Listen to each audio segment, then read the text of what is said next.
oppositions to the old regime that could go into demonstrations against the old regime, but once they come to power, or their own program is reactionary, as much, sometimes even more in some way, than the old regime. So you don't have one counter-revolutionary pole, you have two. And therefore, the issue is for the revolutionary forces, the progressive forces, to be able to prevent the situation to be kept within a binary between two counter-revolutionary poles.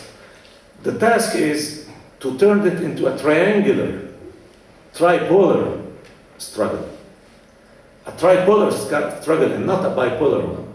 That is the need for the progressive forces to build a third camp, a third force, at equal distance of both poles of the counter-revolution.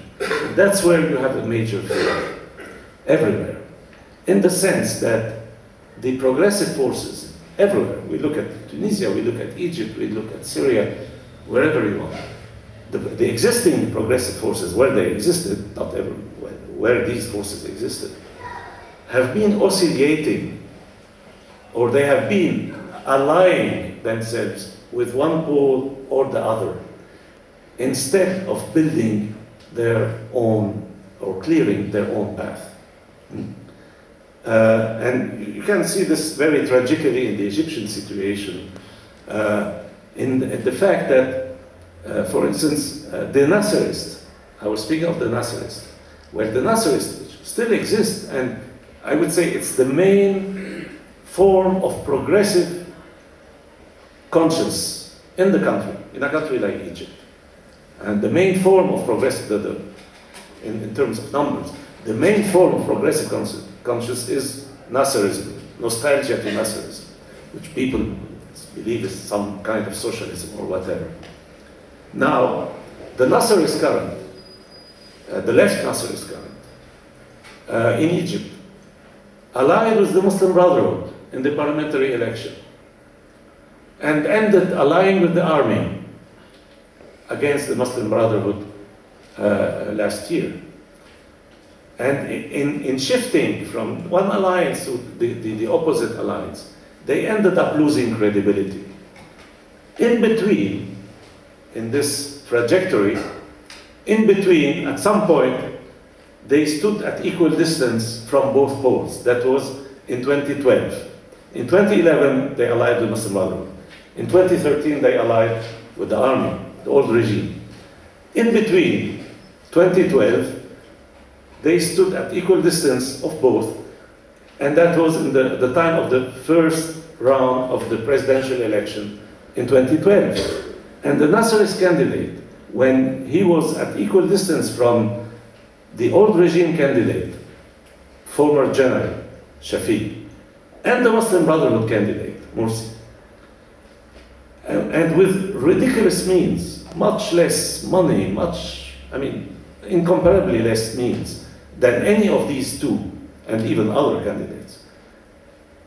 He came as the big surprise in the first round, number 3, and he came number 1 in the two main urban concentrations of the country, Cairo and Alexandria.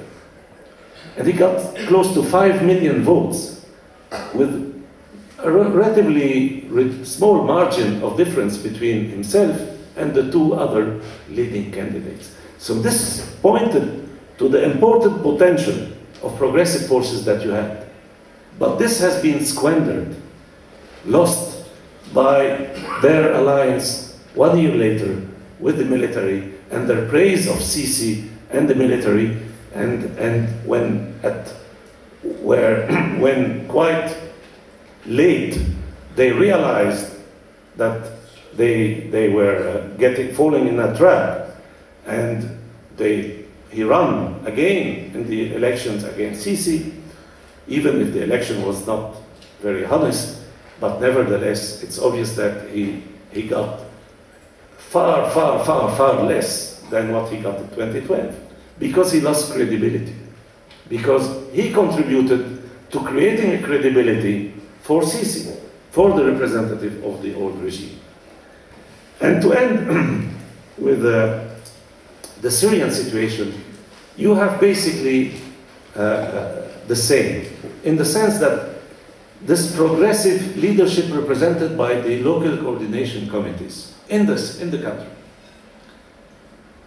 it made the mistake, in my view, of accepting to recognize self-proclaimed leadership in exile, the Syrian National Council, dominated by the Muslim Brotherhood and by Turkey and Qatar, the Emirate of Qatar, based in Istanbul, recognizing this as the leadership of the uprising, instead of sticking to their own, to an independent path, because they were the leadership. They shouldn't have put their eggs in the basket of these spent forces that organized themselves as a leadership in exile. And this was this facilitated the game of the regime, which consisted from the start in presenting itself as progressive and denouncing the whole uprising as being orchestrated by imperialism, by Qatar, by Turkey, by etc. And of consisting of jihadists, ultra-fundamentalists. And the regime played a very, very Machiavellian role in this regard, to the point that in 2011, it was on the one hand arresting by the thousands the young progressive, the progressives that were organizing the real uprising, and at the same time releasing from jail jihadists. The leaders of Al-Qaeda and all that in Syria were in jail, many of them, in 2011, and were in jail when it started in 2011, and were released by the regime because the regime wanted them to play a prominent role in the uprising, so that the regime could frighten the population, could frighten the minorities, and could frighten even the West. And the message of Assad, like Gaddafi before him, to the West was, look, I'm fighting Al-Qaeda, and you guys should support me. We have a fight in common. And so this is this situation to which we should add the fact that the mainstream opposition could not get the defensive weapons that it needed to counterbalance the regime's military machine. The United States put a veto on arms delivery of a certain type to the Syrian mainstream opposition. It's not that the United States did not give them. It even prevented its regional allies from giving them anti-aircraft weapons, especially, and some advanced anti-tank weapons, which are defensive weapons. If you don't have this, and as is the case in Syria, then the regime can use freely its aviation, and that's what happened. And in that sense, the United States bears a major responsibility, or shares the responsibility for the horrible crime perpetrated by the Syrian regime. This is a shared responsibility with the US government, with the Obama administration in that regard. And the result of all this has been, with also the fact that the Islamic fundamentalists, you had a radicalization of resentment because of the brutality of the regime, created such strong resentment and anger that this allowed for more and more radicalization in the bad direction, if you want, in the absence of the other, in the ultra-fundamentalist direction. And that's led to this Islamic State phenomenon that we have now. So to conclude, the question of leadership is crucial in determining the shape of the process, and I would say the outcome of the future of the process. We are still at the beginning, yes. And there is still a potential, even in Syria, there is a potential everywhere for progressive forces. Different degrees, but there is not a single country in the region where there is no significant progressive potential in the mass, in the population. But this needs leaderships, the building of leaderships able to cope with that. This is the key challenge. If this is not realized, the region, I end up in my book referring to one of my previous book I wrote 12 years ago, The Clash of Barbarisms, explaining that if we don't get such kind of leaderships, you have a regional clash of barbarisms that will deepen. What you have in Syria is a clash of barbarisms. A barbaric regime, and now a barbaric force in the opposition, not the whole opposition, but a barbaric force in the opposition. And this dialectics of barbaric reactionary forces is disastrous. So to get out of this, what is needed, of course, is building forces which, as I said, are or stand at equal distance from the old regime and the religious reactionary forces, and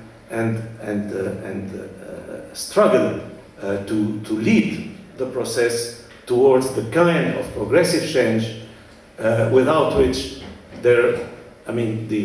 instead of a positive outcome of the revolutionary process, we may get a disastrous outcome. So it's not a matter, therefore, being optimistic or pessimistic. It's a matter of understanding what are the conditions for the best scenario, and that there is a best scenario and there is a worst scenario. And it's an open situation. It is still open, despite whatever people, because, as I said, we are still at the beginning. Which seems to be a major player in the background in the Middle East, who supports and has a number of groups and has an enormous military potential. How do you look upon Saudi Arabia is one question. My next question, where does ISIS get their weapons from?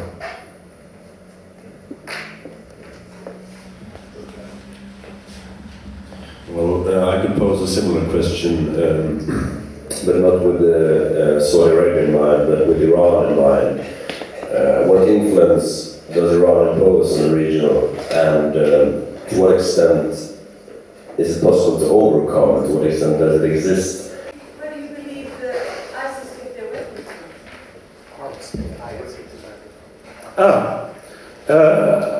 IS got essentially, now their main weapons are from the United States of America, because they took the weapons that were with the Iraqi army, given to the Iraqi army by the United States. Their best weapon, the best weapons of IS now are American weapons, which they took on the Syrian, the Iraqi army. The Iraqi army collapsed in Mosul and all that when they IS attacked with the Ba'athists and the tribes and all that. And that's what you got. They are not getting their weapons from directly from any state. They were suspicions that Qatar might be funding them or things like that. They might have had some attempts at connection. But basically IS is a project which is antithetical with all the states of the region. It's seen as a threat by everyone in the region. And that's why, actually, to believe that IS is there to stay is, I think, quite wrong. Because they have so many enemies and very little friends. They could capitalize on a certain set of very specific conditions. I don't have time to detail that. but this can't last, especially that. I mean, very quickly people see how crazy they are. I mean, their kind of model cannot be attractive. It can attract some very excited, or as I said, some people so much radicalized by the brutality of the Syrian regime, or by whatever kind of sectarian policies in Iran, but they can't win to their cause and their model the large masses. It can't go that way. It's, I think, a temporary phenomenon due to some specific conditions. Many people have exploited the rise of IS to push their own agendas. Even the United States exploited the rise. As I explained, they used the rise of IS in Iraq, the spread to Iraq, in order to... During the whole speech, and that was about Hezbollah and their role during the Syrian uprising, and how Assad got helped by Hezbollah to crushing, or trying very best to crush the revolution, and also they're getting help from Iran. And sometimes when I read the updatings from the Iranian news and also the Syrian news, then I have been reading that a lot of soldiers from Iran are in Syria battling against the Free Syrian Army, for an example, but also against the civils.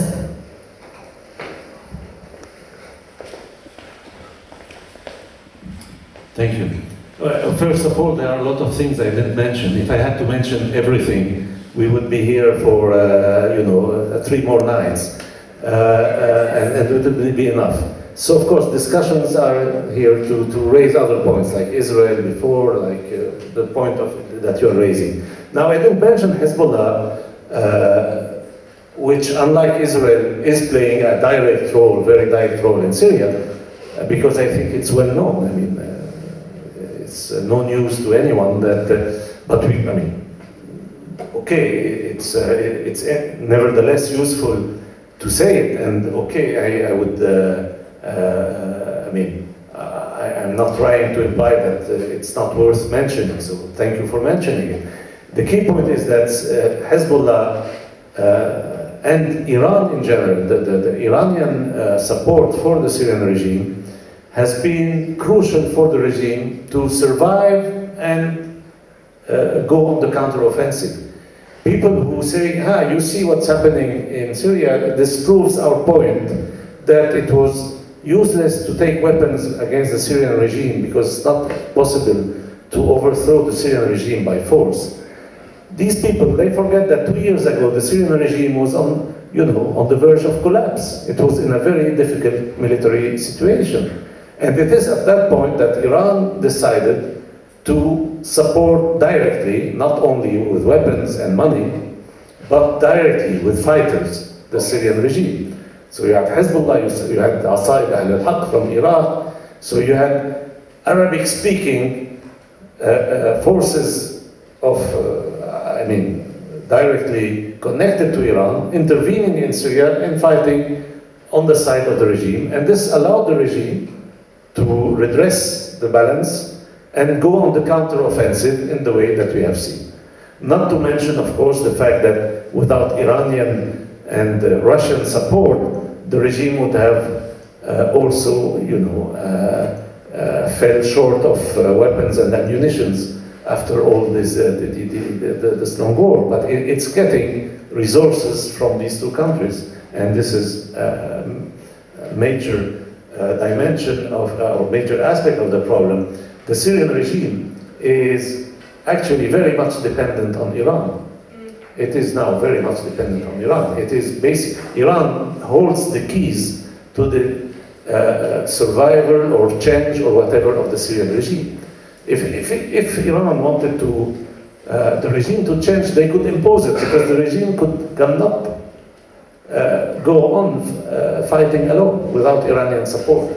And this is where it gets. And Iran is using the whole Syrian situation as a card in its negotiations, the more global negotiations. Process in the region as a whole, which will maybe continue for many years, maybe decades. But particularly concerning the Syrian situation, I wonder, you know, there are two sinister alternatives now. There are the regime Bashar al-Assad, and we have predominantly now in the armed opposition, the jihadists. What are your recommendations for political action in the short term, particularly concerning Syria? And then I have another question also, and that is concerning the reasons for the upheavals and uprisings from the beginning. What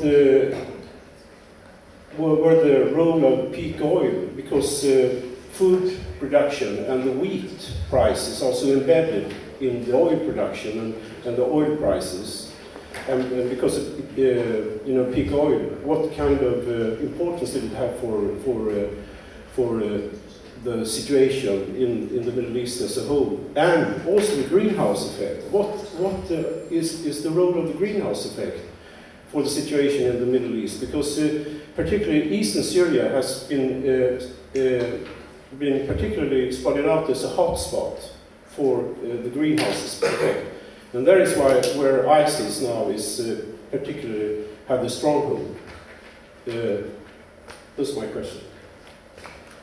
Since those questions were so small and simple, I will add one, connecting to the first one there, about how we should look upon this revolutionary process. I don't know who it was, some old Chinese revolutionary, maybe when Zhou Enlai was asked some time of his view of the French Revolution, and he said, well, I think it's too early to make a judgment yet. And I'm a little bit more impatient than that, and I think it also was Rosa Luxemburg who said that the socialist revolution is the only fight that is won through defeats. Because in the defeat, after the defeats, we learn and we organize. Well, my question is, are there any signs, if we are not as patient as Zhou Enlai, are there any signs of concrete reorganizing and learning and using this experience in the Arab region today? Yeah. Yeah, thank you for the questions again.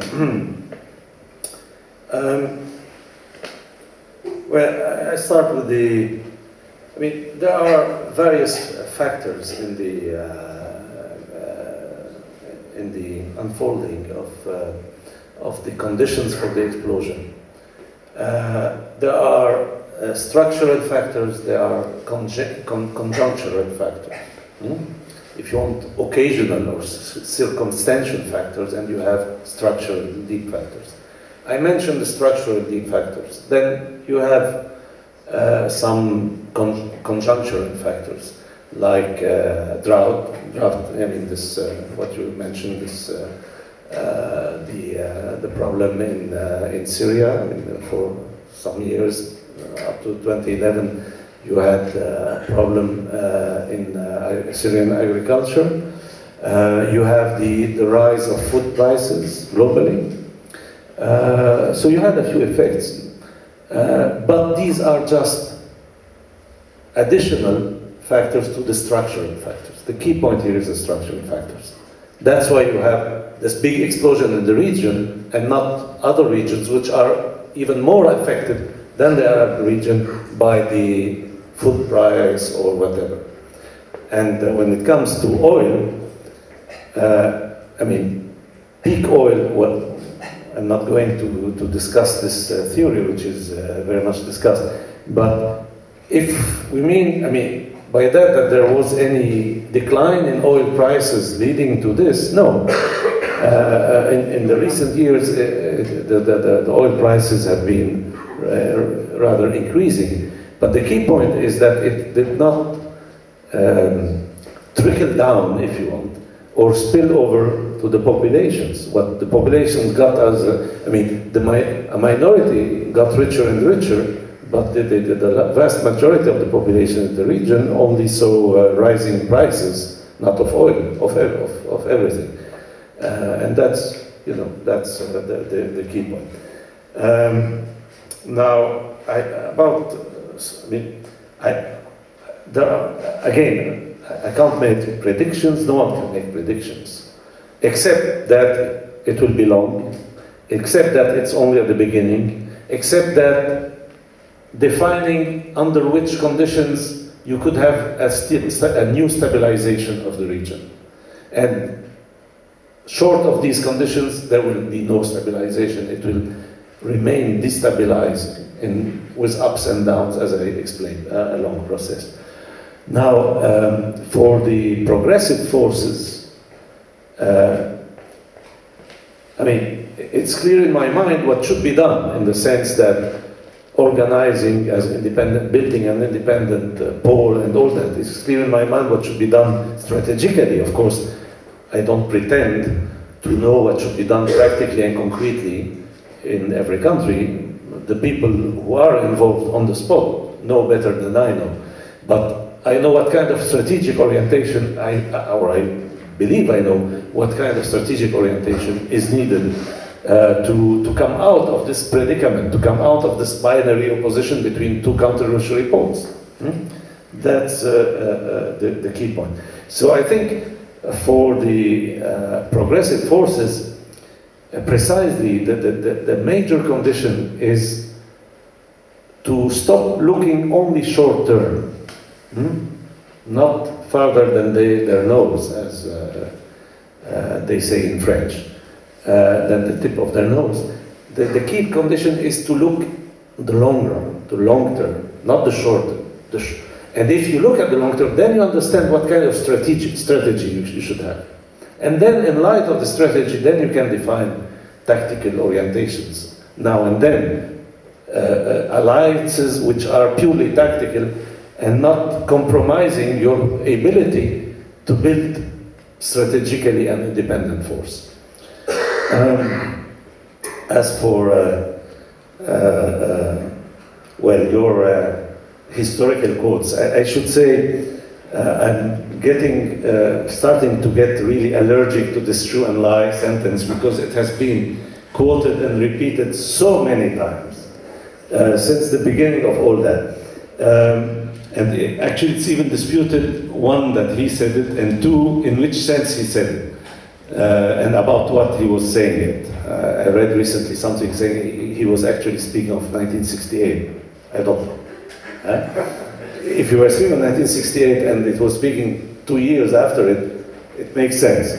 No, I think that the issue, we are not in a position to judge now in retrospect, because we are, as I said, at the beginning of the historical process.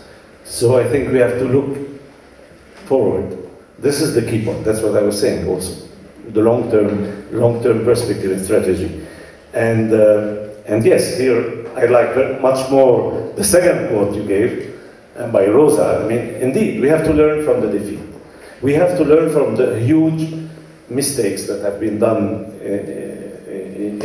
and still are being done in countries like Egypt, Syria, and all that by the progressive forces. If they don't learn from their mistakes and they don't correct this and find the way to clear an independent progressive path against both poles of the counter-revolution, then there will hardly be any positive outcome of all that.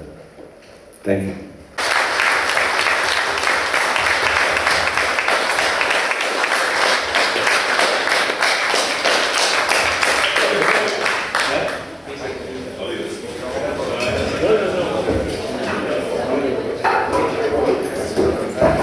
Starting